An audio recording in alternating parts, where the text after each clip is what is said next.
So we just had a really nice meditation outside. It was a 5-minute breathing meditation. What would you call it? Bellows breath exercise. Bellows breath. Yeah. It reminded me a little bit of fire breathing. Yeah. A little bit, but not that intense. No. Bellows breath, this is very scientific. Your lung is the source of your life. So usually we use 20 to 30% of our lung capacity. We don't use our lungs. So this exercise helps you to flood your lungs with prana, with oxygen, and energize your lungs, just like you are, kick-starting your lungs. Right. Cleanses all the bad oxygen out, puts fresh energy back in, and gets your circulation going. So do you do this every morning? I do this every day. For last 17 years, I have not missed. My practice is about 1 hour. So 20 minutes of yoga, 20 minutes of breath exercises, and 20 minutes of silence. So 1 hour every day. I have not missed for 17 years. And if I can do it, anybody can do it. Did you start off with doing 1 hour, or did you start with 5 minutes and then built upon that? I started with a routine of about 20 minutes of breathing exercises. Because it feels like you are doing something. Yeah. Meditation for an engineer was doing nothing. Well, it is. That's the point of it. Yeah. So doing the breathing exercises leads you to a meditative state effortlessly. So because engineers, we like to do things, that was the way to trick my mind. Right. So belly breath is meditation for engineers. Bellows breath. Bellows breath. And a few other exercises that, now I teach. Yeah. But that is based on the science of the breath, that every emotion has a corresponding breathing pattern.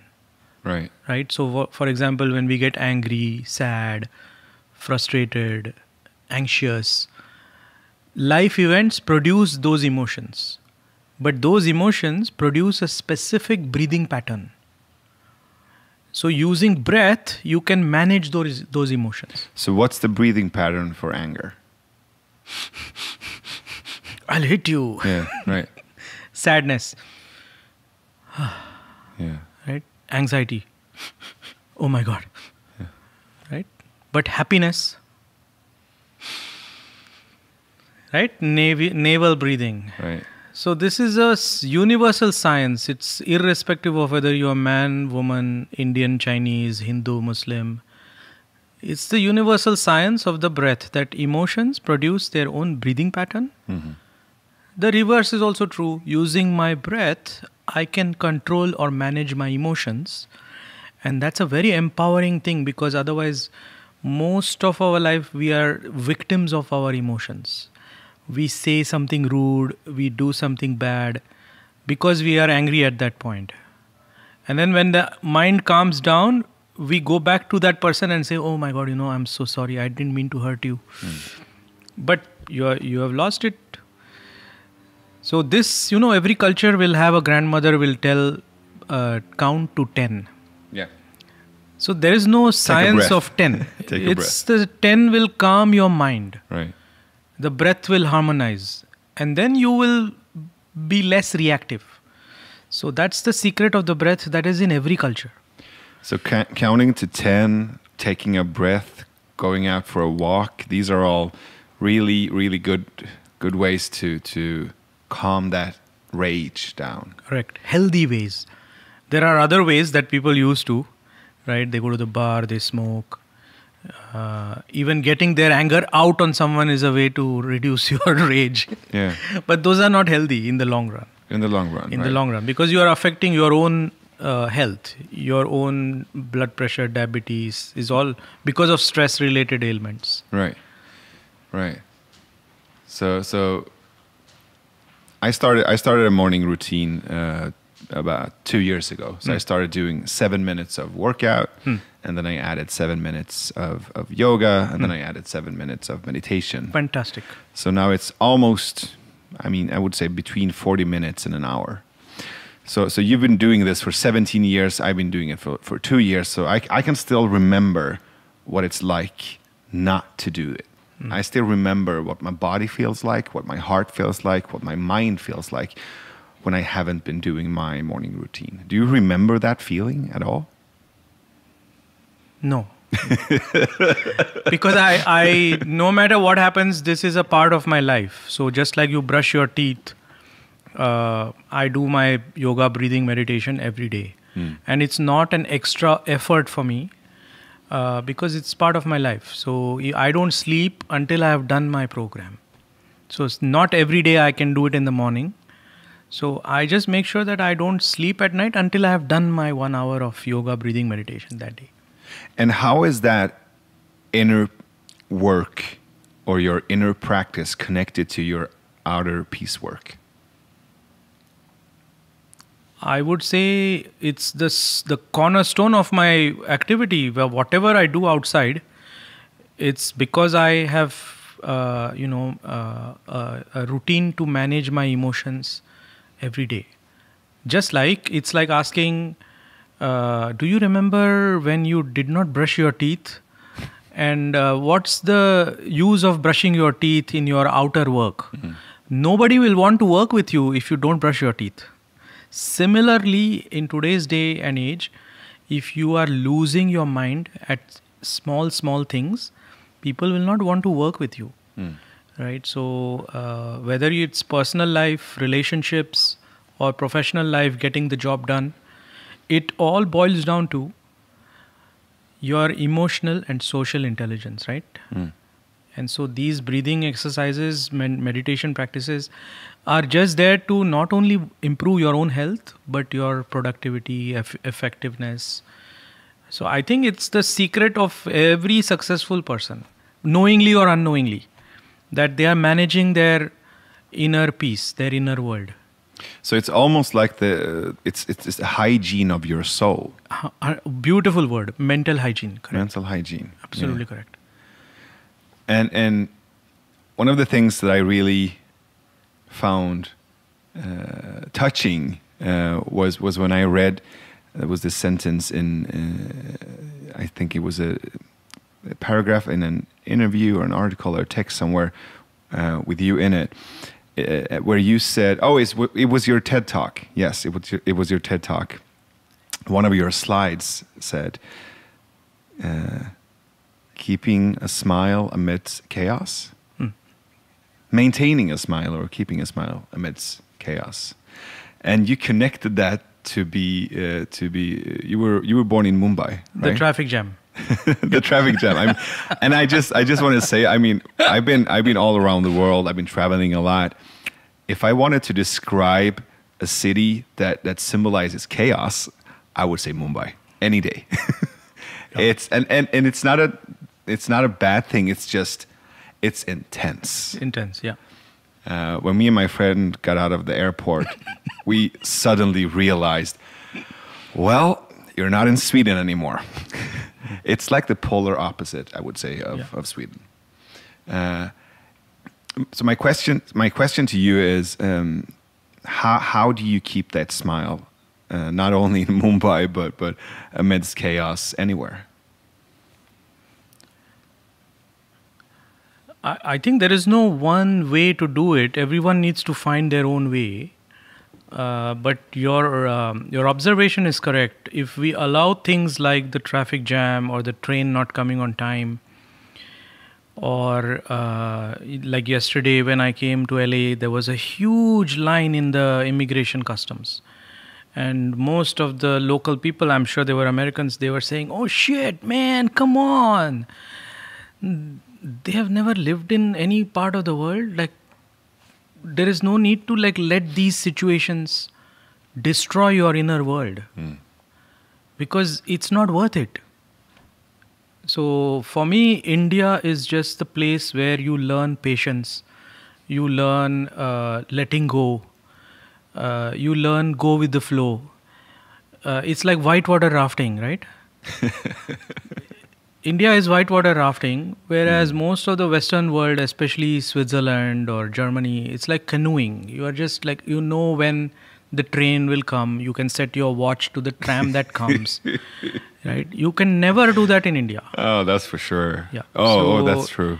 It's not like, I think there are the good things to learn from each culture. So I'm not saying India is the only place to learn this, right? So when I left India 25 years ago, and I have lived in Europe, in Holland for 3 years, I've traveled all over Europe. There are so many things India can learn from all these places where everything is punctual, people do their job, people are committed to their work. That India absolutely should learn.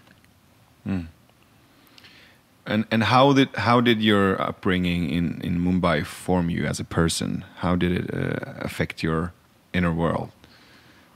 My parents are both educated. They are coming from a middle class background, and my sister and I were raised in a middle class house in Mumbai. The focus was on education. So if you do not get good grades, I have got beaten many times for making silly mistakes in exams. And here in the US, if you beat your child, you might be, put in jail or whatever. You might be regarded as a bad parent. But in India, in those days, and think of this as disciplining your child, I think that way of upbringing has a value today. Like kids are more disciplined. They are more fearful of the consequences. So with those values, I think we grew up with knowing what is not good to do. And that is very important. The parents need to put that discipline in the child before the child goes out in society. Yeah, I bet there are other ways to discipline than violence. I mean, there are consequences you can enforce without hitting your child. So I would separate those two. I agree with you fully, but in the spur of the moment, it happens. Yeah, and if it happens for the sake of making sure that the child doesn't misbehave again, all I'm saying is that's okay.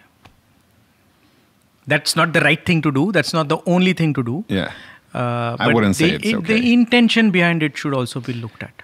Yeah, of course. I mean, there are always intentions, but I wouldn't condone that as being okay.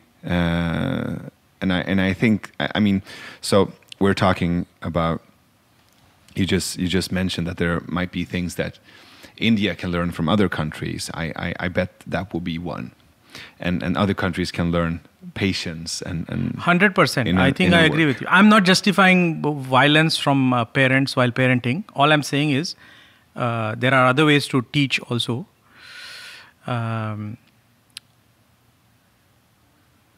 There are many ways to learn and many ways to teach. All I'm saying is at the end, in the spur of the moment, if that person behaves with hitting, I'm not justifying it because it's situation dependent.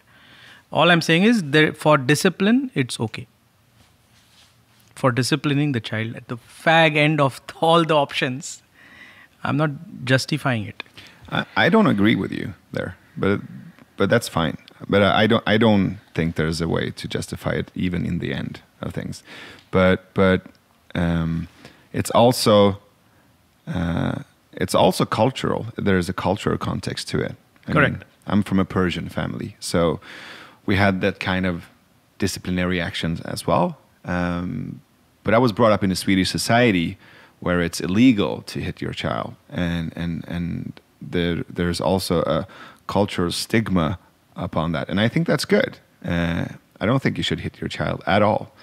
But I'm also very clear on that. I can judge the action, but I don't judge the person. I can understand why it's different in different cultures and in different contexts, but it's justifying it. It's not the same thing as understanding it, why it happens. I think that's a very nice, delicate balance you have chosen. We will never be able to understand, and we should not justify somebody else's actions. Right? So, violence is of 3 types. First is your thoughts. Second is your speech. Third is your action. You can think bad about someone, you can say bad about someone, and you can do bad about someone. Yeah. We all have to work on all these three levels so that we are refining our own actions, words, and thoughts. For sure. Bottom line is, you want to live a happy life. You don't want to be of trouble to anybody near you. So the only person you can work on is yourself. So how come you left India 25 years ago? What happened then? I always read Hardy Boys when I was growing up. So I was always interested in mysteries and solving crime. So my aspiration was to come to the United States and meet the Hardy Boys as a young child. So I did whatever I could because the aspiration was, I want to be in America. Right. Right. So I want to have an independent life. So that means if you need a full scholarship, you better get good grades. If you get good grades, means you have to study. So that is how it is programmed. But I remember, like, my parents have always raised me and my sister very liberal, and it's never forced anything what they think on us, including the amount of time you should study. So I remember every day I have played, whether it's exams, no exams, because for me that is how I used to be stress-free, is to play. And I came to the US 25 years ago now, in a city called Tulsa in Oklahoma, to study petroleum engineering. So I'm a petroleum engineer. I mean, and I have nothing to do with that subject now, 25 years later. Oh, well, there is a bridge, right? I mean, the entrepreneurial work you did at the petroleum company connects to what you do now. So I think there's something to it. That bridge is there, Yeah. but I'm just reflecting back as a petroleum engineer. Yeah. What am I doing now to what I've been educated in? Yeah. And I think that's what I reflect back is, sometimes in today's day and age, we have to make sure that 4 years that you spend on college, 2 years on your graduate degree, what's the use of that now in my life? So education should be modularized to what the student wants to learn. And I think today's technologies allow you to do it, rather than just falling in a pipeline of chemical engineers and petroleum engineers and, just figuring your way out. Now, 25 years later, I'm just reflecting on how will education be in the next generation. I wish it's not going to be the way I was educated.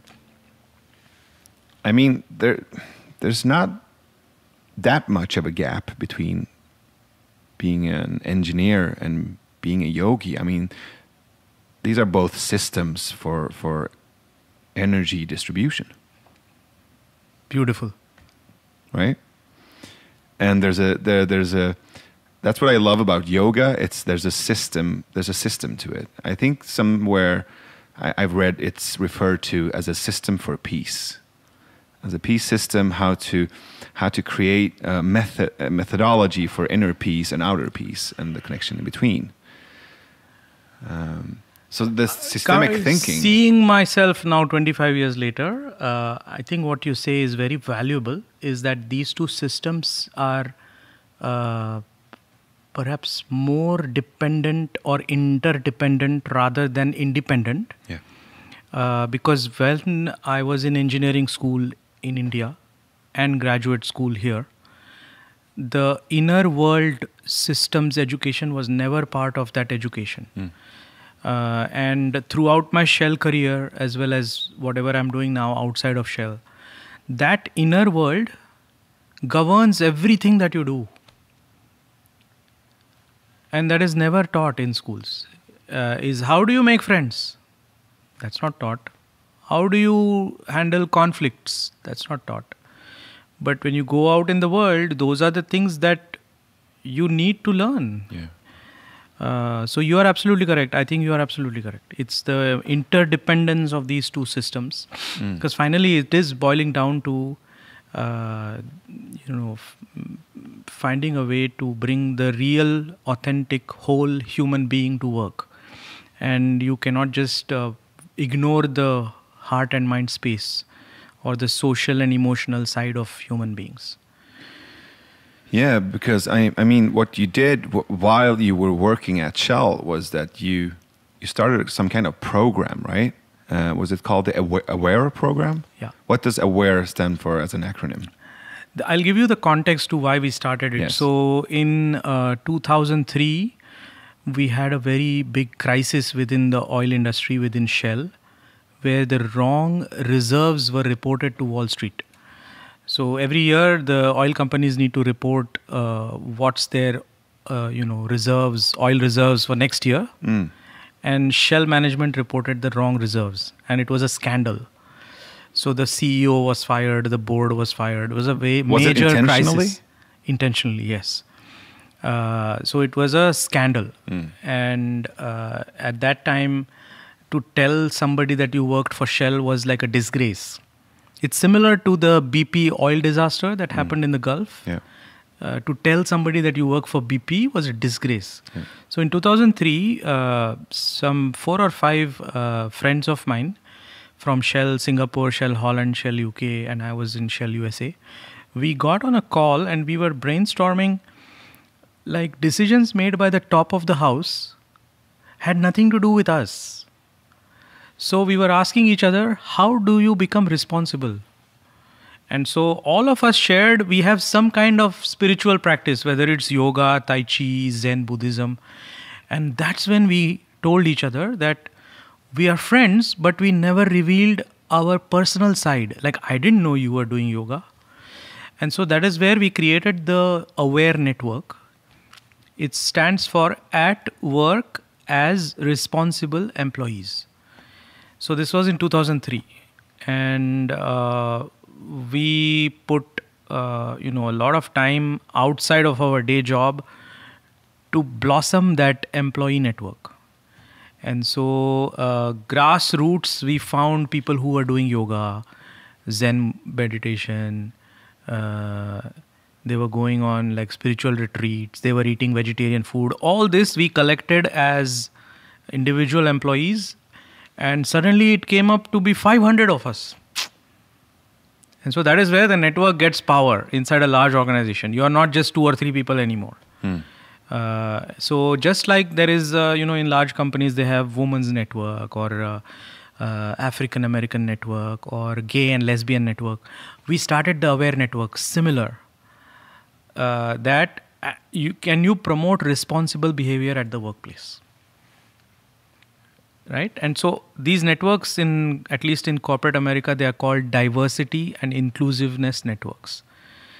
But all these other networks are dividing people based on a group that they are part of. Whereas we were doing everybody come together, right? So we are all one. So that is, it was hard work. I remember going to the head of the Shell site in corporate headquarters in The Hague, and the headquarters, the site manager told me, all this after hours, outside of work.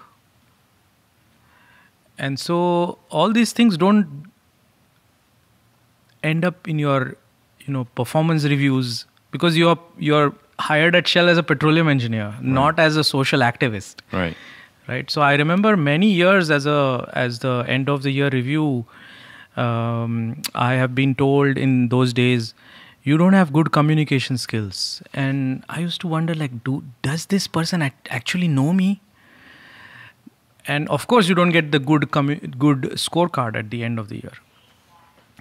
So I could have left Shell, but I felt like, if you want to bring the change in a large organization, all these resistances will be everywhere. So let me just learn how to deal with it inside Shell. And that requires a lot of, you can say, courage, grit, resilience. I was getting it in my daily meditation practice, right? So next day I'm fresh, I'm new. So that in 2004 we started. Up to 2009, I was a petroleum engineer. In 2009 was the turning point in my life at Shell. What happened then? I applied for a job called Game Changer because the small paragraph sounded like me. And in that interview, the manager of that team, my friend, philosopher guide now, Russ Conser is his name, he asked me every question about that one line in my resume, at the bottom of my resume, meditation teacher, hobby, meditation teacher, teaching meditation to soldiers from Iraq and Afghanistan. So 30 minutes interview was all about that one line. And he said, innovation is also about mindset. So why don't you teach meditation at work using your breath meditation as the chocolate and the wrapper on the chocolate, innovation science. All right. So he said, I want to hire you in the Game Changer program. And I said, wow, so you are actually asking me to bring my passion at work. So he said, yes, because the Game Changer mandate was to invest in early stage ideas that need money to proof of concept. And 90% of those projects will fail because it's an early stage idea. So he told me that in addition to giving money, we should also give emotional and social resilience tools to the entrepreneurs we are investing in.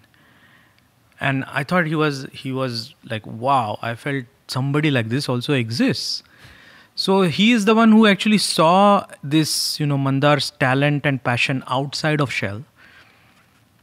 And he asked me, like, why are you teaching in the Veterans Hospital?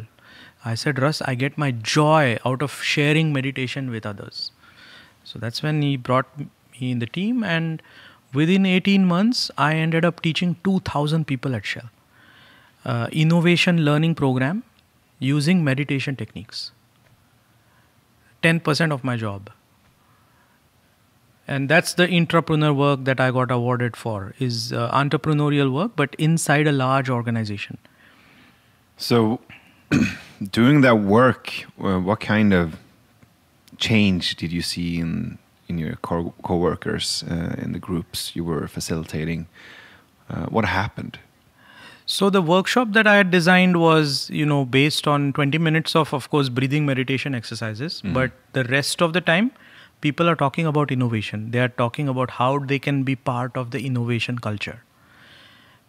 Right? So think about, like, if you ask anybody in any large organization, hey, what is innovation?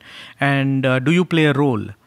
Usually most of the people will say, no, that's the job of the engineering or, the scientists. It's not my job.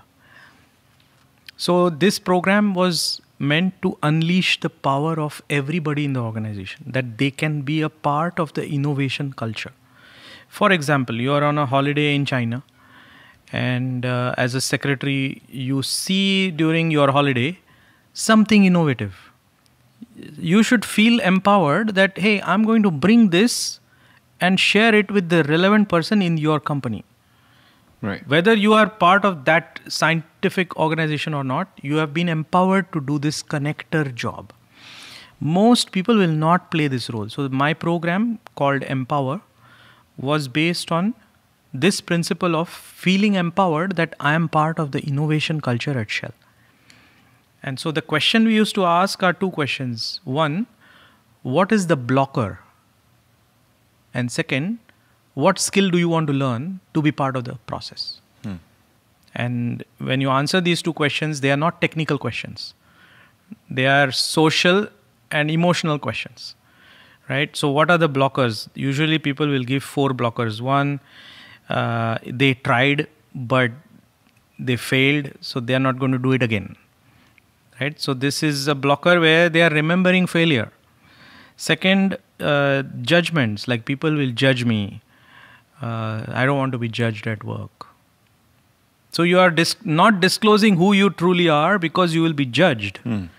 So these are non-technical blockers. So the program was to unleash you so that you can be real at work. So your question was, what did I see at work? These workshops were grassroots, organized by employees for other employees. So nobody was mandating them that you should do it. So when you do anything grassroots, the potential of a groundswell is huge. So people don't talk to each other in the large organizations, right? So people from finance will not talk to people in HR. But in these workshops, they were forced to talk. So this gets these social relationships in place that people will always remember, because they have done that inner healing as part of the training and made friends. One person I remember, even after the workshop, after a month, she quit her job. And she emailed me saying, this can be a success of your program, that through your workshop, I found that working for Shell is not my passion. Right. Perfect. Right. So what I had done was unleashed her. Go find what your passion is, because innovation is all about passion. And, everyone needs to find their own passion, whatever that passion is. Yeah, good for her and good for Shell. I mean, she shouldn't be working there if she don't have the passion for it. So it's good for her and it's good for the company. Absolutely, for me, no doubt about it. Yeah. I would have left, but if my boss had not asked me to, bring my life at work, I was suffocating at work. Yeah. And that happens in any organization, Naveed. Whether you are in the police department or a hospital, if the organization doesn't allow people to bring their passion at work, you are basically like, people are just suffocating. And I mean, what I'm hearing is also you being empowered as a game changer. Like, not only the people you're facilitating, but somehow you're facilitating yourself as well. 100%. That's a good insight. And my CEO, because I won this external award, I got a meeting with the CEO of Royal Dutch Shell. And the CEO asked me, Peter Wozer is his name. Peter said, how did you train 2,000 people? Do you know them? I said, no, I don't know them. Because at the end of my workshop, I used to ask, if you liked this program, can you share it with at least one person at the workplace? And that's the groundswell, right? Yeah. That's how it became 2,000 employees. Yeah. And people that I taught, workshops I taught were in Netherlands, in UK, in Perth, in Brazil. Because once you do something in headquarters, it spreads because the network is huge. So Peter asked me, how did you do it? Because I'm not able to bring 5 people on my leadership team with me. So his words were, you seem to be like Pied Piper. Like, how are 2,000 people following you? And I remember my response to him was, if you give something worthwhile that people have enjoyed, that they have felt it's not a waste of their time, it's going to stay. They are going to remember you. And all you need to do is ask them, hey, do you want to be a change agent in your team? Do you want to be a change agent in bringing momentum to this program? And that's how it was. So you are basically giving people something they value and building your vision and sharing it and saying, hey, if you like my vision, it's our vision. And that's how movements are made. Right. And I'm just surprised like how Mahatma Gandhi must have made his movement, or because at that time there was no Facebook, there was no Twitter. So these guys are just huge, mammoths in the world of social activism. For sure. Yeah. I mean, when I see, I have a few of those people in my network as well, like community leaders and people who do great work. And when I see them doing their work, one thing I always that always caught my attention is that they make time. We're talking about patience. They make time for people. And if someone comes up to them and needs something, wants to connect, wants to talk, they just stop. They stop everything. They stop their manager, their assistant. They stop everything, and they give that person their total focus until it's done. I mean, that's it. I mean, if you can manage to do that, to have that superpower, to help people to get seen or to get heard, that's it. That's the movement. Yeah. I mean, the words are not even that important. It's what you make people feel. It's your presence. One person in my life, my meditation teacher, he is nominated for the Nobel Peace Prize a few times. In India, he is referred to as the Guru of Joy. But I have had exactly that same experience. Is whenever I have needed his time, he has made time. Yeah. In his global busyness that he's part of. Is it the founder of the founder of the Art of Living Foundation? Yeah. So when I did the breath work through the Art of Living program, I didn't want a guru or a teacher in my life, but I got curious that who invented these breathing techniques. And then I started listening to some of the talks, and I felt like whatever he's saying, I already know. So I felt like, what kind of teacher is... It's a master teacher that makes the student feel that they already know the subject, right? And that was my insight, like, wow, I didn't know, but when I listened to his talk, I feel like I already know. like whatever he's saying is already mine. Yeah. So I made time. I went to Canada to meet him. This was in 2003. And the way he treated me, I was a nobody. I was an absolute nobody. And the way he treated me with that dignity, with that respect, I felt like if I ever wanted a teacher, it has to be somebody like this, that is humble, caring, and walking the talk. Yeah. Because this theory of live in the present moment, the core of the yoga philosophy, go with the flow, like all this is, you can read in books. You can Google and check out. But for me, as a new aspiring, seeker, this is exactly what you're referring to. Is people who are giving and making time. They are worth following.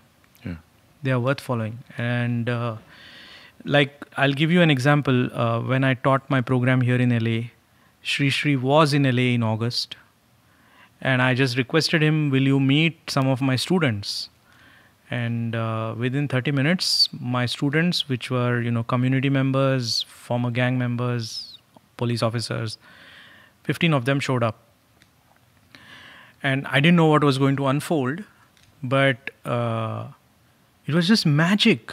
The way I felt that there is no difference between an Indian guru, a global humanitarian leader who just brokered peace in Colombia, has been hired by Maduro for Venezuela, and this community of people who have lost everything in that violence, and how they felt so connected in that room, in that 20 minutes. I felt like, my God, if I ever have even 1% of that quality, and it's... Unless you work on yourself, this quality is natural actually. This quality is natural. It's like a childlike quality, Naveed, right? Like a child will give you that presence, no matter what you are, black or white or green or brown. Right? If you look at the eyes of the child, their presence we all have had. It's that sense of... It's a sense of innocence. I believe it's because there are a lot of childlike there are a lot of traits, childlike traits, but I would say it's that innocent core that I see in some people they're wise and they're innocent at once. And that is such a very weird, difficult combination. It's so weird. Because, as I'm sure you have, but I at Shell have met many wise people. But I would not categorize them as innocent and humble. Yeah. At the same time, I've met so many innocent and humble people, but they are not wise. So this combination is a very potent combination. Yes. And for sure, my meditation teacher, I have seen that combination. My latest experience was in the meeting here in LA, which was echoed not by me, because I have been in many meetings like this with him for 17 years. It was echoed to me by the community members of South LA. So the program you're referring to is a part of Cities for Peace, right? Yeah. So just for our listeners, if they haven't heard about it, could you put that in context? What is Cities for Peace, and how long have you been working on that? Cities for Peace is, think of it as a peace consultancy that will work with mayors, police chiefs, civic organizations to actively promote peace and not just wait for an act of violence. So usually, in my experience now, 3 years as a full-time peace activist of sorts, whenever an act of violence happens in that community, in that city, people will go with flowers and candles and vigils, and it tells me that there is compassion, but we were waiting for that act of violence to show our compassion. So that's where we wanted to reframe. We wanted to now go to places where there is violence and work with the local organizations to create those, moments of peace. And that's the Cities for Peace initiative, where we have done some work here in Los Angeles with by bringing people who seemingly don't have anything in common, police officers, gang members, and regular community members. We have brought them in one room and went through a 2-month peace nonviolence boot camp to build their skills on discovering that inner peace and then expressing that inner peace through activities, service activities outside.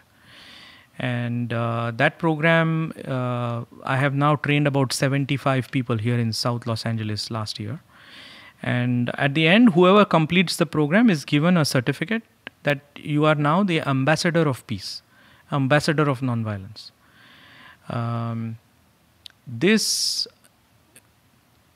is needed in most parts of the world because violence is not just war.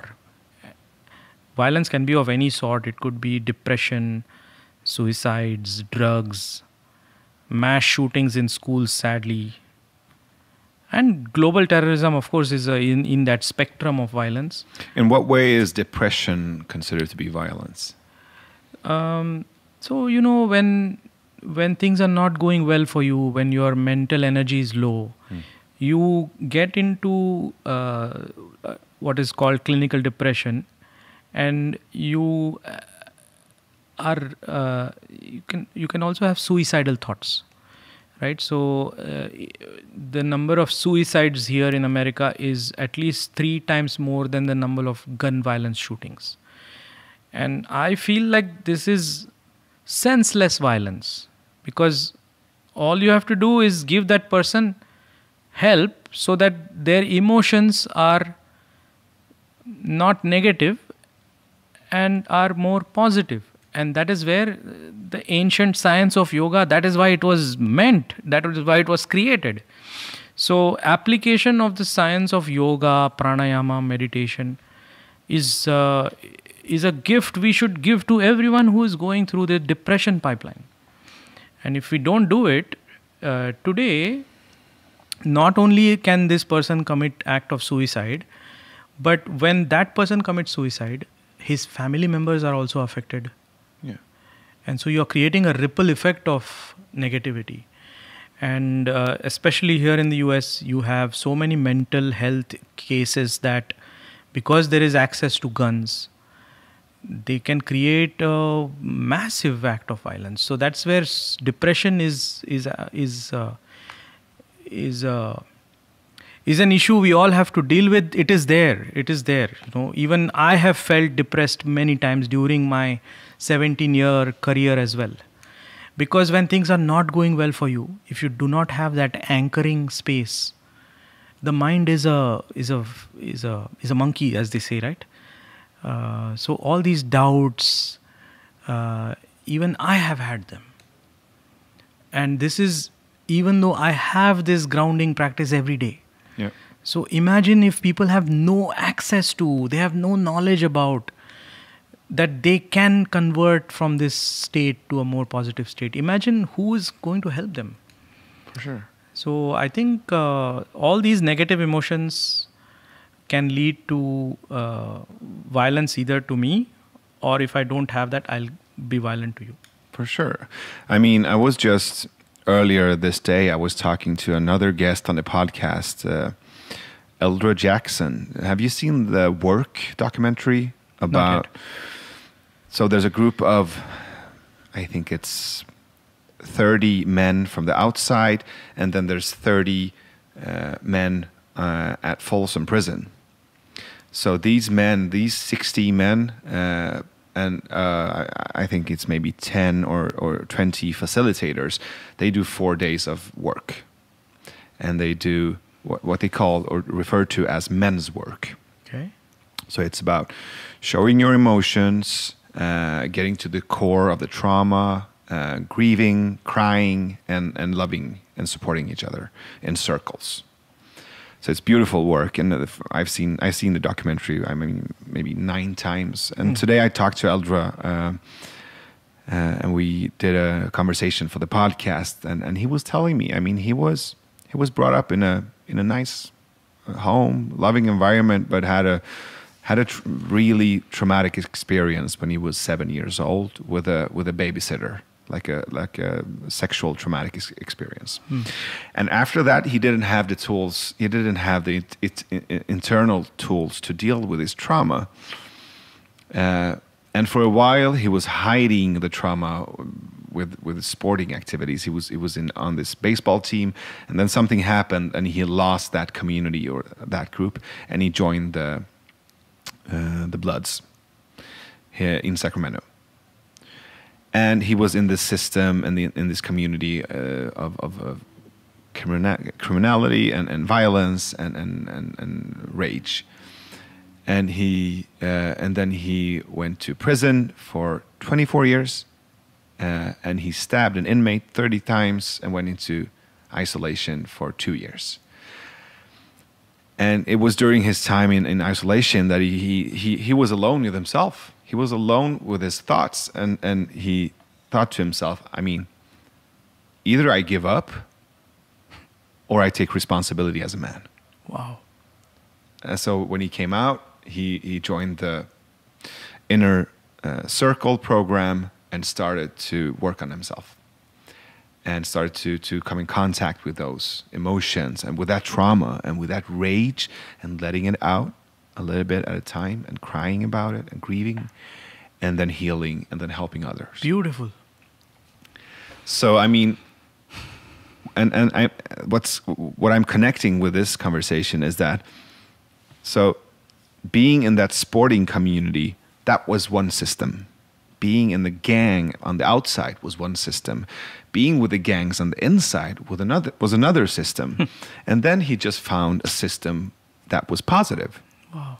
So inner work that's what I mean by inner work or yoga as a system. I think it's also a system connected to a community. So if you have a community that has a very clear system and a set of rules and a purposeful narrative, then people will come. Because we need that. We need to belong. We need to find purpose, and we need to find something that creates meaning.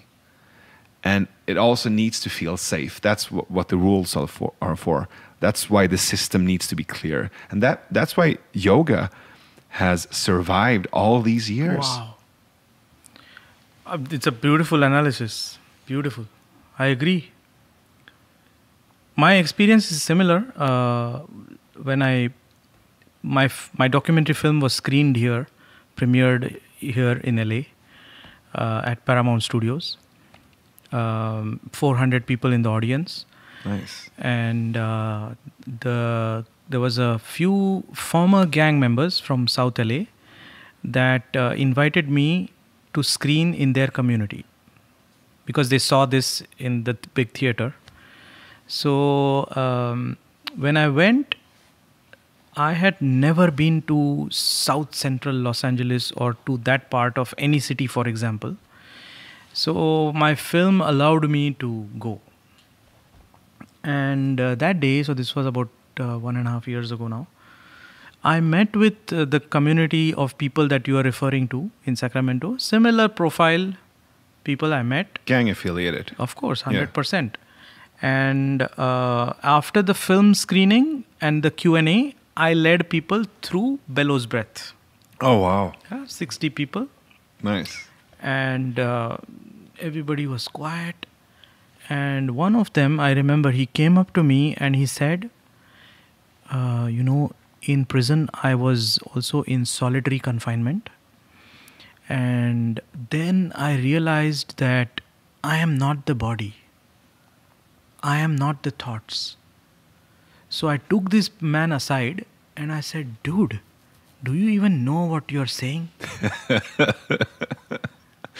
So, anybody who is a seeker, who is in that enlightenment, like what is that? This is the experience people are wanting. Yeah. Is, you are free. So I agree with you. And now that I have taught many people from that system, I feel that before you commit an act of whatever violence, if you learn these self-management tools, they tell me they would not have been inside. Yeah.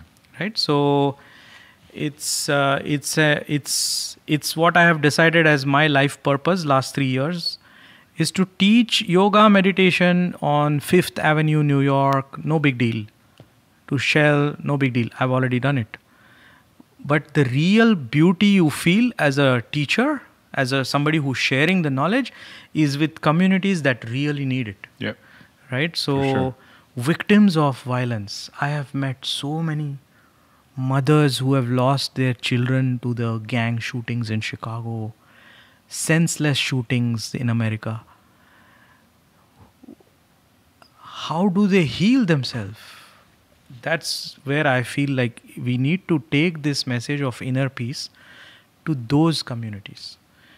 And through my Cities for Peace work, what we have done is we have taken perpetuators of violence and certified them as an ambassador of peace. So now they are teaching their community.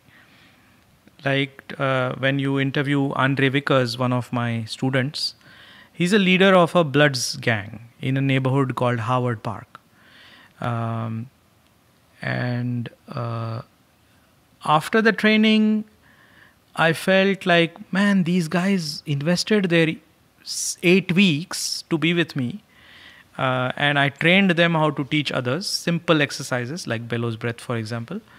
So 2 months later, I was having a meal with Andre and I was just asking him, so do you feel benefit?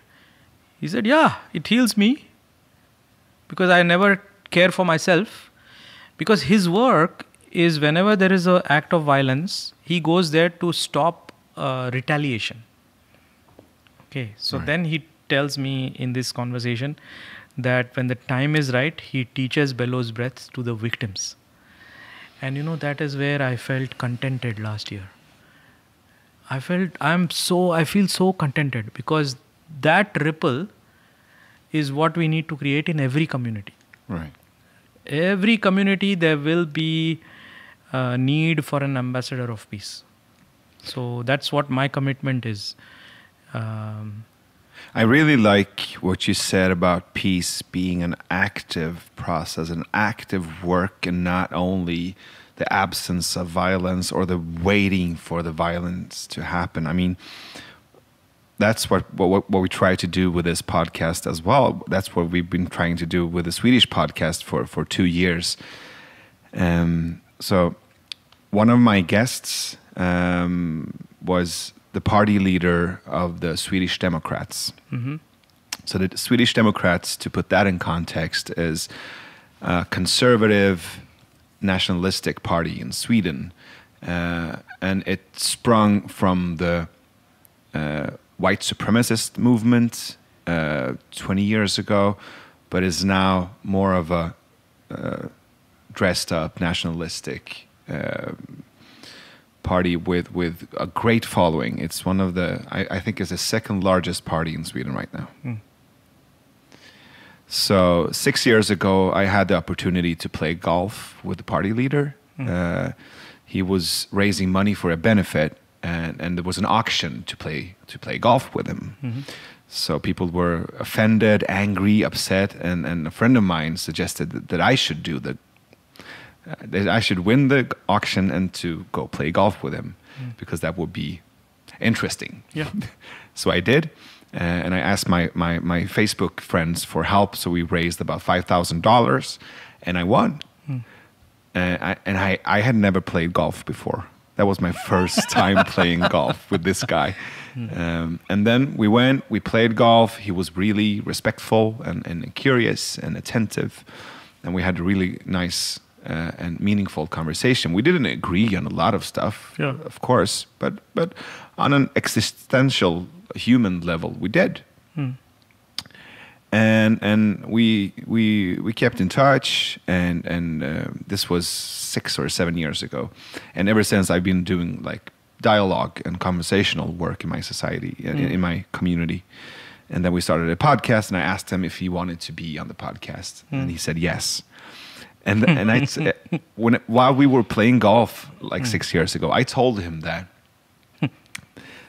playing golf is out of my box. It's very new to me, and it's very challenging. So I suggest that next time we meet, we can do something that is more familiar to me, but unsafe or unfamiliar to you. So we can switch because he was a golfer. So I was basically in his box doing what he was familiar with. So I asked him, so next time we meet and next conversation we have, we should do something that's out of your box. And he said, okay. And a few months back, I invited him to the podcast, and he said, I love to come. And I said, so do you remember your promise? And he said, yes. So I asked him, so what would be challenging for you to do? What's out of your box? And he said, well, all this mindfulness meditation thing that you're up to, I feel really challenged by that. I said, well, so let's start our conversation in the podcast by doing 5-minute silent meditation. Beautiful. So we did. So that's in the podcast. That's in the YouTube clip. It's in the episode. So it's me and him sitting next to each other, fantastic, silently closing our eyes for 5 minutes. Fantastic. And when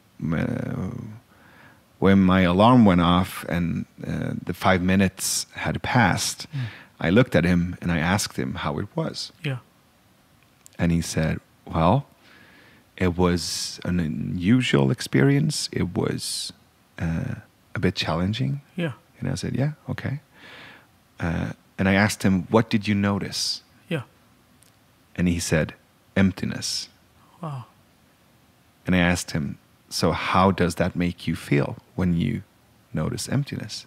And he said, I feel scared. Yeah, good. And then we started talking about death and God and emptiness. So that was like the first 20 minutes of our conversation. It was amazing. It was really, a lot of people were upset with me and still are, because they think that I'm, supporting him or supporting his ideas, which I'm really not.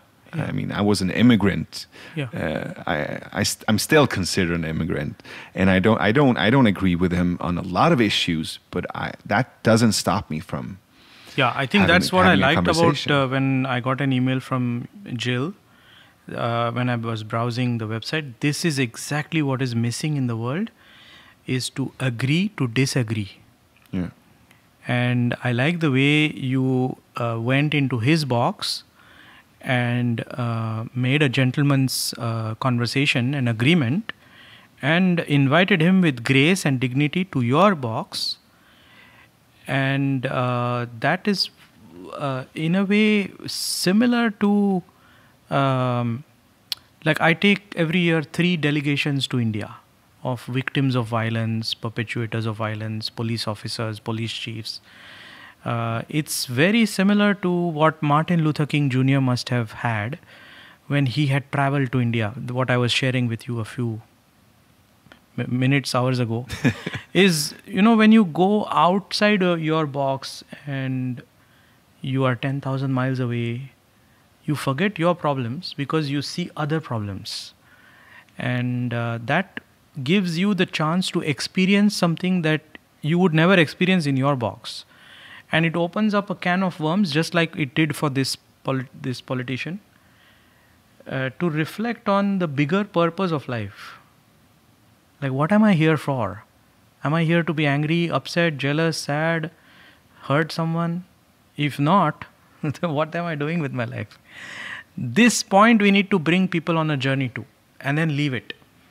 Without telling them what you should do, we should take them through that experience of what you should not do.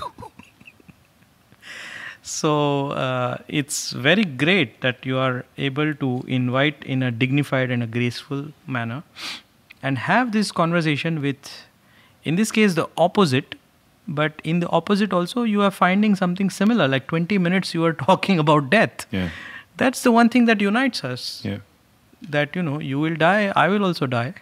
Doctor will die, patient will die. And how do you want to die? How do you want other people to remember you? That can change the way you live your life, right? I mean, so I'm curious about that journey to India, and also I think we need to contextualize the whole part about Martin Luther King once again for the listeners. So Martin Luther King was inspired by Mahatma Gandhi, and he went to India, but that was after Mahatma Gandhi died, right? Correct. So 1948 Gandhi was killed, and 1959 at the age of 30 Martin Luther King Jr. takes a 5-week trip to India to learn about civil disobedience and Gandhi's teachings. 1955 is the Montgomery bus boycott. So they had already applied Gandhian philosophy in Montgomery of civil disobedience. Yeah. And MLK's mentor told him that if you want to use nonviolence, you have to go learn from the source. So that's the reason he goes to India, which I didn't know at that time. But 5 weeks as a busy Shell executive, I felt like, my God, nobody goes anywhere for 5 weeks. So did he go by boat? And that was my first discovery that no, he took a plane. So 5 weeks he has spent in the land of India. And the second thing as an engineer I was researching was Gandhi was dead. Gandhi died in 48. This was in 59. And he comes back as a disciple. He calls himself as a disciple of Gandhi. So that's the insight that I felt, that my God, they never met physically. So his transformation was based on the travel in India, meeting with the people of India, tasting the culture of India. So that I checked with my game changer boss at that time. And my boss, Russ, he said, you must be on to something. So yeah, that's an insight for America to ponder on today. That there may be an aspect that may have been ignored by America of what transformed Martin Luther King. And, non-violence is the need of the hour globally. there is no higher calling. It's the education on non-violence, whether it's schools where kids are proud to take a gun to school or play violent games. Like, the culture is all about violence. So non-violence is the need of the hour. Otherwise, we will kill each other. We will destroy the planet.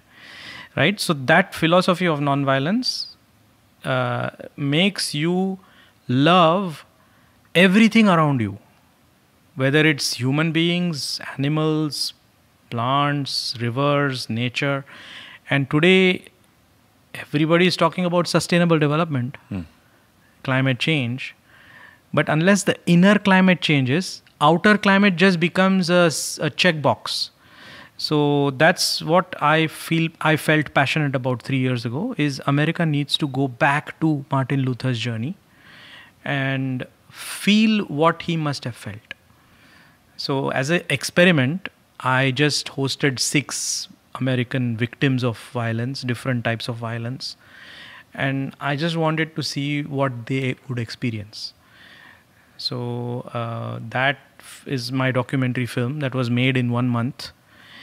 And that film transformed me as well. Because, as an Indian citizen, we take it for granted. We don't look where foreigners will look. We don't ask the questions that, people from the West will ask. So that film, that trip made me also ponder, like, my God. Of course we take things for granted.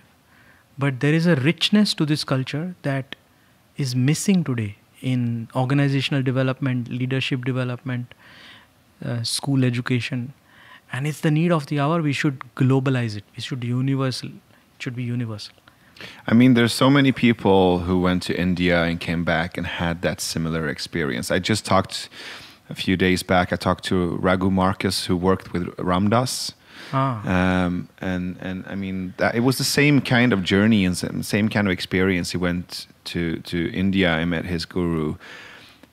And a lot of friends of mine, I've been to India 3 times doing spiritual journeys as well. There's something with the culture, there's something with the philosophy, and something with the people and the country that invites that kind of space. And I mean, not that there isn't a spiritual or dimension to every culture, but there's something about India, and I'm trying to wrap my head around it. I'm still, maybe I shouldn't wrap my head around it. Maybe I should wrap my heart around it. I don't know, but there's something about that country.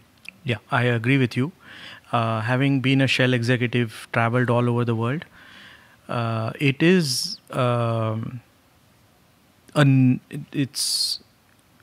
it's clear that there is something different about the land of India. And even the land of India today needs transformation. Yeah. So my perception is that it's the meditative lineage of thousands of sages and saints, the vibrations of their energies, because even if the body has died, vibration doesn't die.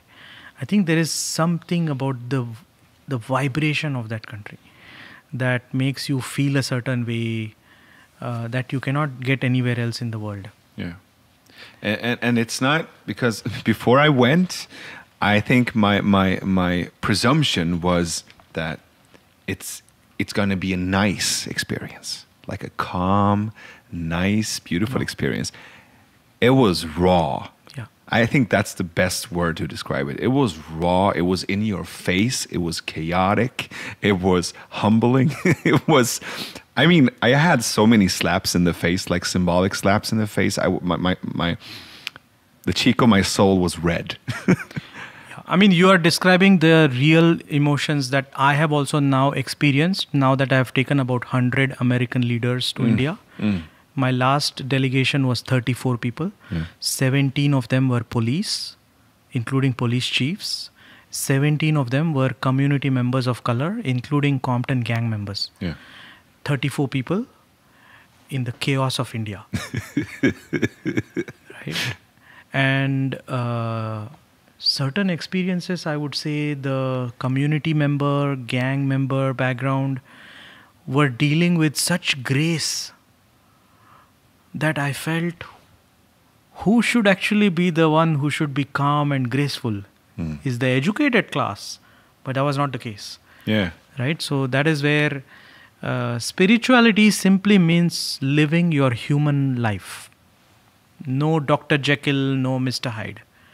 So the more raw you are, the more free you are, the more you will enjoy that trip. Because you are not analyzing what is happening. Those who are analyzing what is happening, they will not figure it out because, for example, the cow will just come on the road and block the traffic jam, right? How can you intellectually explain this? So many times. Yeah, and because that is happening, you are going to miss your flight. Yeah. And all this is part of this turbulent white water called life. And I'm just so grateful that I was born and raised there so that when I go back, I don't intellectually process it. So my documentary film journey was also for these 6 American victims of violence who had never been to India. And one of them was the parent of the Sandy Hook school. Very sad, tragic day in the life of our planet. Her son was murdered in that school shooting.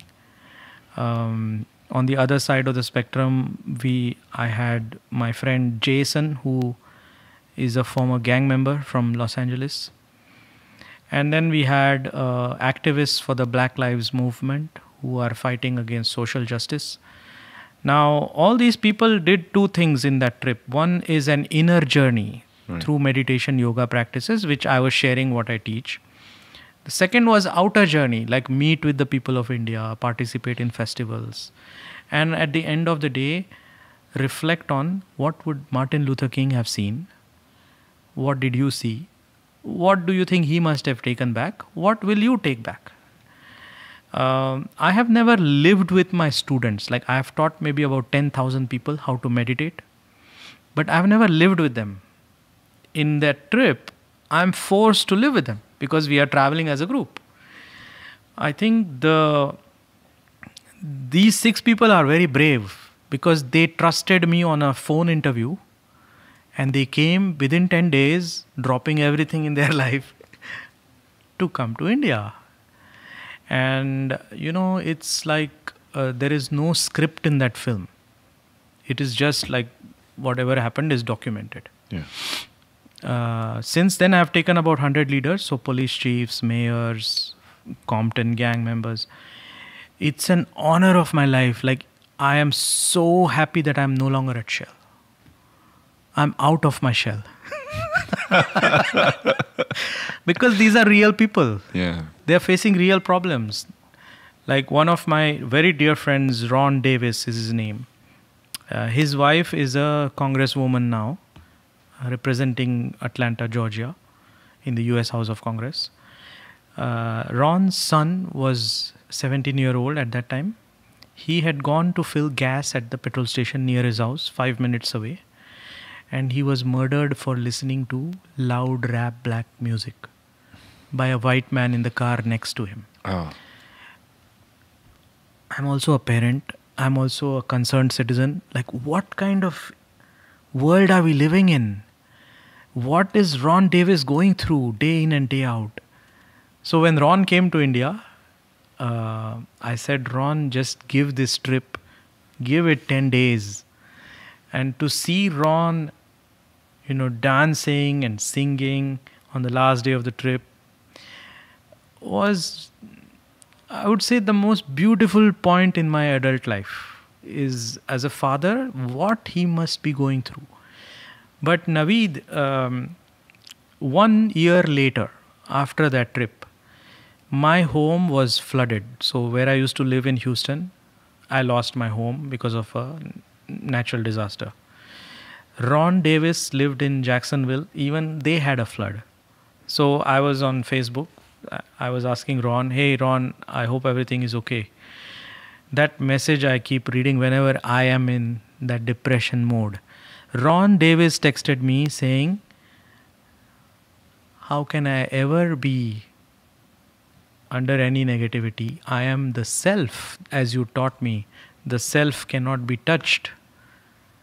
I felt so liberated, like, wow, man, Ron Davis. He is my soul brother.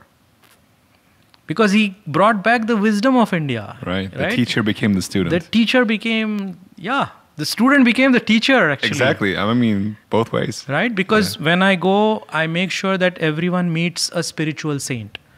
So in that trip, my meditation teacher was not in India, so I went to another ashram. And that saint, that teacher of that ashram, gave us a 2-hour Q&A time. And Ron asked him, what else could he ask? His problem in life, he asked.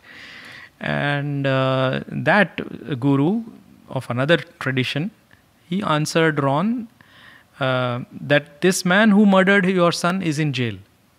Because Ron Davis followed the court of law, and after he went to jail. But before this guy goes to jail, in the courtroom, he comes to Ron and says, I would shoot your son more bullets if I see him alive. That pain Ron is carrying. I am carrying that as a father. Right? So this saint tells Ron, you have followed, you have put this guy in jail. Leave the keys in that jail also. Don't bring the keys with you wherever you go. Now, you have to process that answer. But Ron has processed the answer, because he would not have told me on the chat, I am the self, I can never be touched. He's a hero. Like these heroes I would never have met if I had not left my job at Shell. So I am just, very grateful that I am able to bring the wisdom of India, breathing, meditation techniques. And here in South LA, like this community, my goodness. I hope you will get a chance to drive around that community. Yeah, I really hope so. Yeah. Andre, tomorrow, if he comes, we will make sure that he shows you the neighborhood. Yeah, for sure. But with people like Andre, we have hope. Like, okay, the world is not all that bad. And of course, people like you as well. Like the communication channel needs to be open. Because if I disagree with you, and it could be on small things. Usually it is on small things, right?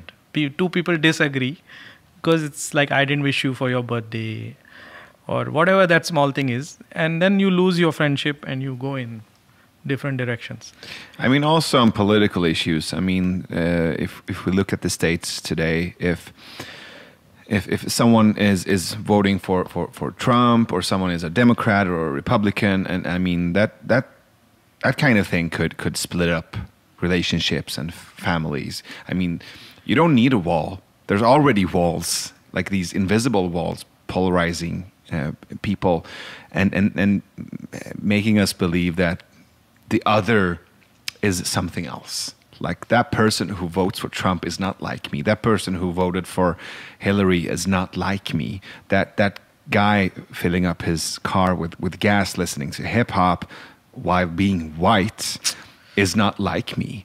And it's the same in Sweden. I mean, one of the things I've been defending these last few years is people voting for the Swedish Democrats. I'm not defending the Swedish Democrats. I'm not defending the ideas or the value system, but I'm defending people having the right to vote for their leader. And I'm doing that out of from a place of being an immigrant, looking like this, and living in a country where people, like the majority, still don't look like me. And I have a daughter with a Swedish woman, and my daughter has my colors as well. So I mean, I have a stake in the game. But what I learned from my mom and dad is to respect people, even though if I don't have to agree with them. I mean, my parents are both kind of, I would say, activists, human rights activists. They always been teaching me and my sister how to be good human beings, and And to me, doing peace work is not sitting around a fire, singing, agreeing, and being nice. To me, peace work is hard work. Is a lot of friction. It's conflict, but in a way with respect and with love. So I'm trying to find that balance in my conversations and in my life as well, where I try to invite safe conflict. I try to facilitate conflict in a way that teaches us and to helps us to grow. And it's hard. I mean, I make so many mistakes all the time. I had a woman on, a year ago who is a Holocaust denier, or she is called a Holocaust denier, but she wouldn't say that herself. I think she refers to herself as a skeptic, not whether the Holocaust happened or not, but how many people died, how it happened, and she believes that there's a bunch of lies surrounding the whole event. And when I talk to experts on anti-Semitism and on the Holocaust, they say that what she's doing or saying is considered to be a Holocaust denier. She's eroding the whole historical event, and that's where it starts. So I had her on the show, and she has very strong opinions about Jews, Muslims, immigrants, even women. She doesn't think that women should be able to have the right to vote in Sweden, and she's a woman herself. So she's strongly opinionated and very intense. And I had her on, and I got I had a lot of critique afterwards on that I had her on, and also that I wasn't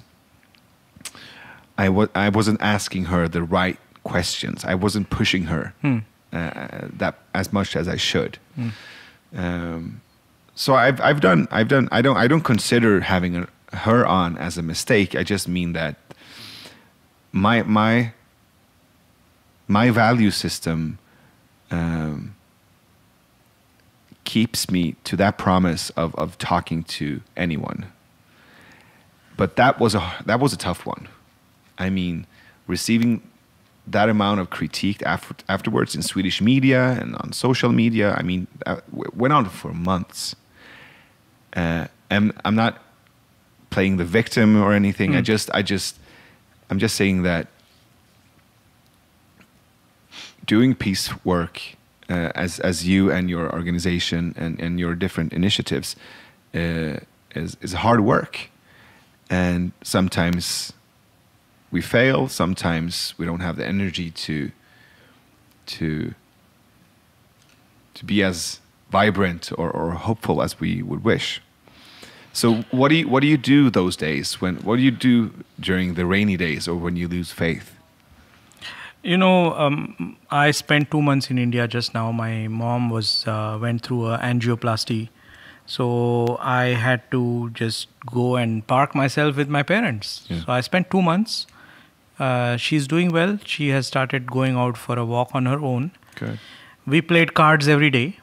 So it was good, very good bonding. My parents are 75 and 72. My mom is, like most moms, will be a sandwich between the two male egos. I am pretty sure. But my dad, even now, is not clear what am I doing. Like, I showed him the video. He has come last year to LA. He met with some former gang members. He met with the police. He has seen my film. But he just doesn't get it. He says, I don't get it. Like, you had a good job at Shell. You should become a VP at Shell, or you should go to MBA school.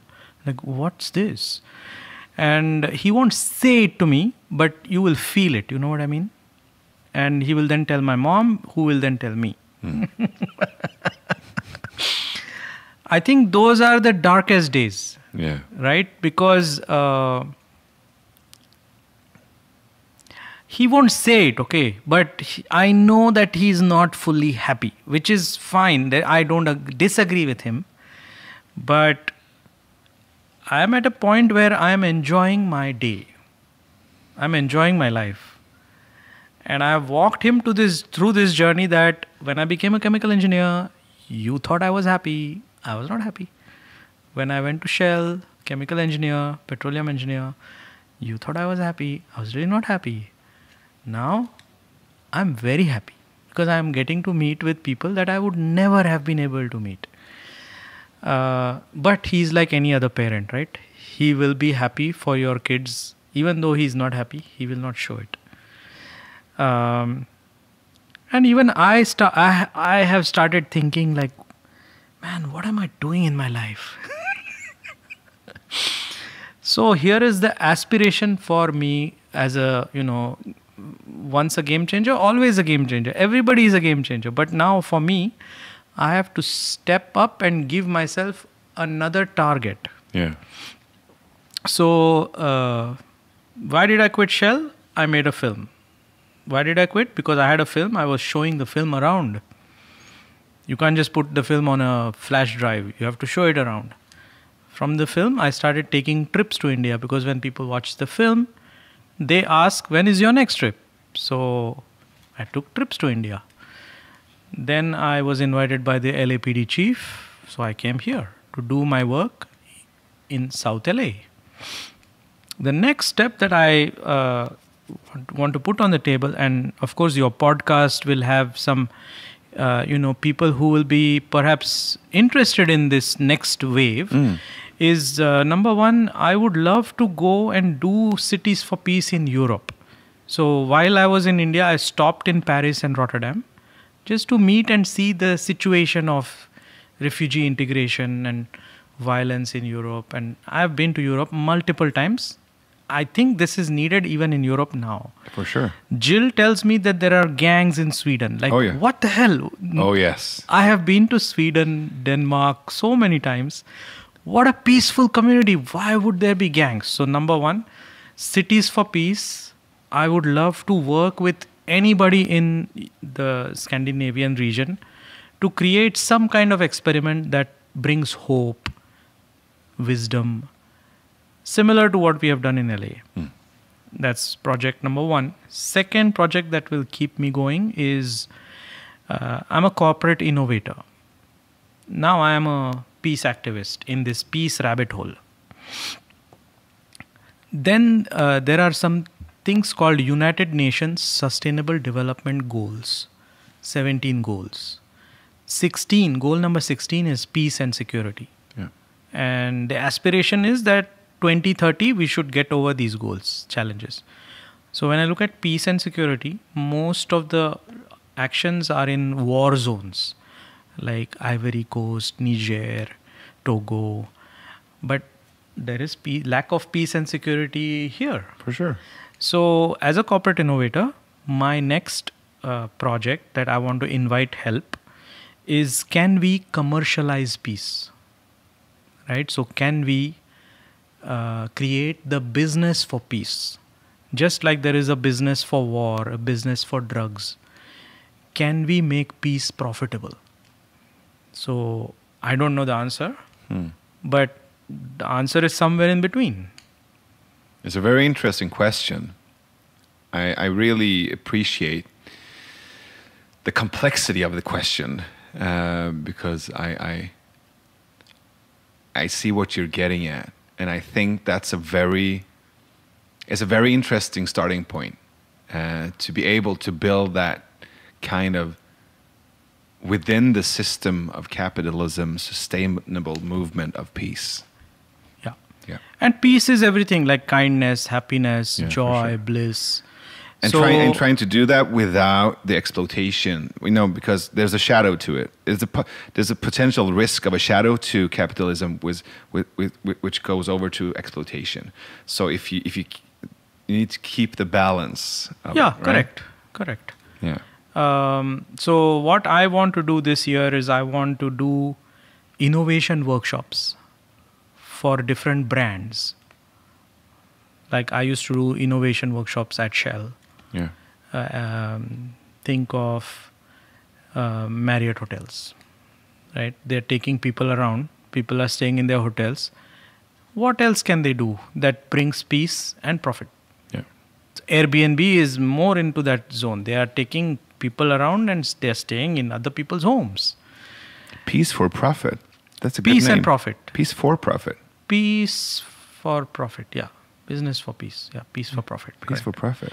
Ice cream companies. Their mission is happiness and joy, right? Ben and Jerry's? Ben and Jerry's. Yeah.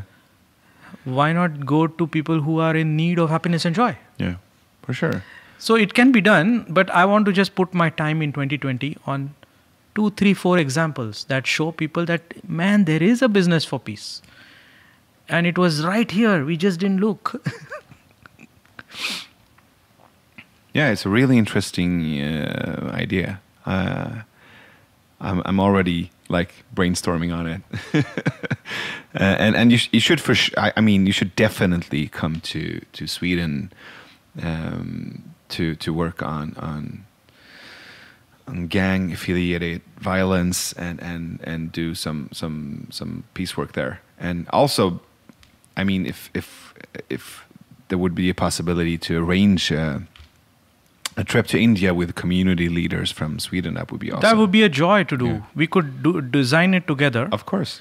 For sure. Because once you go through that experience, right, you don't come back as the same person. Yeah. What I have not done is all the pilgrims that have come with me have come from different cities. Okay. So when they come back, I'm not in that city, nor do they have a system that will support them. Yes. So that would be a good experiment to do, is if we take leaders from one city, right? Take of mayor's office, police, school educator, young person. So like a pod goes from one city. Yeah. I think that's a good idea. It's not a vacation. Yes, you will get Taj Mahal, you will get all this. But you are coming back with an idea of what to do when you go back. And you have your community of other leaders. You have your network to build on. You already have your networks and you are supporting each other. Yes. Because, violence is at the interface of two systems, as you are pointing, like gun violence in schools. It's two systems. One, education system. Second, parenting. Or a lack of parenting, right? So the two systems are not talking, but can they talk in India? I mean, that is why, I think that is why capitalism is one of the reasons that capitalism works, is that it's a very clear system. Yeah. And for peace to work, it needs to be as clear as a system, not with the same purpose, but as a system, it needs to be clear, or even more clear, for it to be able to compete with other systems. So considering it or taking peace more seriously, like putting the work in and really finding the models and the systems to work with peace, and not just waiting for it to happen. Yeah. There is no higher calling, Naveed. There is no higher calling. You can work on climate change. You can plant more trees. You can clean the rivers and oceans. None of that is bad. But if you don't have healthy, happy society, people, we are going to destroy this planet even faster. Yeah. Yeah, I believe so. I think so as well.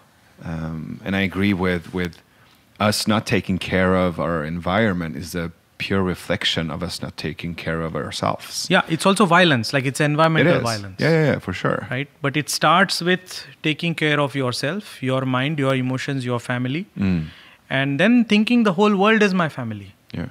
Right? So that's where the education needs to be given on human values education.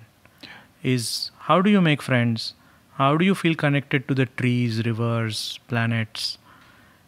And if I am stressed, I will not have that connection. Oh, for sure. Right? So that is where what you reminded me is the yoga system and the engineering training system. they need to talk Yeah. because it's interdependence. I had this mantra last year. A friend of mine and I were talking about what happens when I lose connection with myself, when I don't feel in contact with myself, and I realize that sometimes I abandon myself. It's like something inside of me leaves me, and then I know, and that person who's left is just a shell, no pun intended. Yeah. And that shell is closer to aggression, to violence, to Very rage, nice to observation, apathy. yeah. But when I'm in contact with myself, when I'm there for myself, then I am complete. I am Navid. And that person is more in contact with love and compassion and peace than the shell of Navid. Yeah. 2003, like I told you, when I went to meet my guru, words were different, but the message he was giving was very similar. We accept food from every part of the world. We don't become Chinese if we eat Chinese food. Yeah. We accept music from every part of the world. Listening to Beethoven doesn't make me German. We accept technology from every part of the world. Like this phone is made in, God knows, China or Malaysia. But when it comes to truth, we are very limited. Mm. And so that is the need of the hour, is to learn a little bit about this culture, Yeah.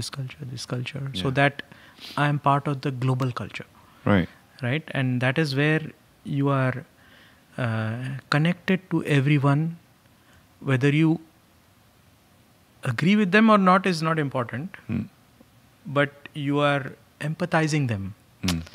Right? So that is the need of the hour, is to create that Naveed that is also connected with himself. Yeah. Check in to yourself. Yeah. And a lack of that check-in creates all kinds of disturbances. I totally agree. So we almost did. We've done about 90 minutes now, and I would like to give the listeners an opportunity to find out more about your work. And now we're almost rounding up this conversation. So where can they find and listen to and watch the documentary? Please give the name of the documentary. I will give a few links. Yeah. The first link I would say is if you are curious about the breath exercises that we talked about. This program is taught in more than 150 countries. It's called Happiness Workshop. It's going to teach you how to come out of unhappiness. So the name is Happiness Workshop, but it's to empower you to learn what to do when you are not happy. So that workshop is available all over the world. It's taught by the non-profit foundation called the Art of Living. The website is artofliving.org, and then the country will be in the drop-down menu. That's link number one. The Cities for Peace initiative, which I would love to work with, people in your audience who might have access to the mayor's office or the police or any civic organization, is Cities, CITIES, number 4, peace, PEACE.org. And the third link is the documentary film. It's called From India with Love. And that film is available on FromIndiaWithLove.org. And if I can be of any use to anybody on the show, I have quit my job 3 years ago. And I feel like everybody who is stuck in their own corporate world or whichever world, just come on the other side. It's more fun. I totally agree. Totally. Find your passion. I think that I will leave is don't live a life without passion. Okay. Whatever that passion is, whether it's painting, creativity, art, building homes, whatever that is. And can people follow you on social media as well? Twitter, Facebook, Instagram? The Twitter, social media, Facebook handles are not easy. So My personal website has links to all of them. Oh, nice. Personal website is Mandar, MANDAR -apte, APTE.com. Twitter, Instagram handle is @Mandar Apte 108. Perfect. So thank you so much for this wonderful conversation and for the meditation as well. I have this intuitive feeling that this is not the last conversation we'll be having. I enjoyed it as well, Naveed. And when I looked at your website, I like I said, conversation, you have to keep on going to people who seemingly don't look like you, behave like you, because you don't know who will help each other. For sure. So your role in this form of media and conversations is very important today. So thank you. And in the end of every episode, we ask our guests to recommend someone for us to have on the next episode. So who would you like us to invite to the How Can We podcast? In America or in Scandinavia? So we still have a few days in LA. In America. So I have recommended two people to chill. One is Andre Vickers. He is former leader of the Bloods gang in this neighborhood. He will call me tomorrow and we'll hopefully make that connect. The second person is the commander of the Los Angeles Police Department, who is an immigrant but has risen to the rank of the commander. He's also my student from South Central LA, head of the anti-gang unit, and quite an interesting character. Sorry, I should not say character, person. But yeah, I would recommend these two. We would love to have them on. If you could make the proper introduction, we would love that. So Mandar Apte, thank you so much for being on the How Can We podcast. I hope to talk to you soon, brother. Thank you. Thank you very much.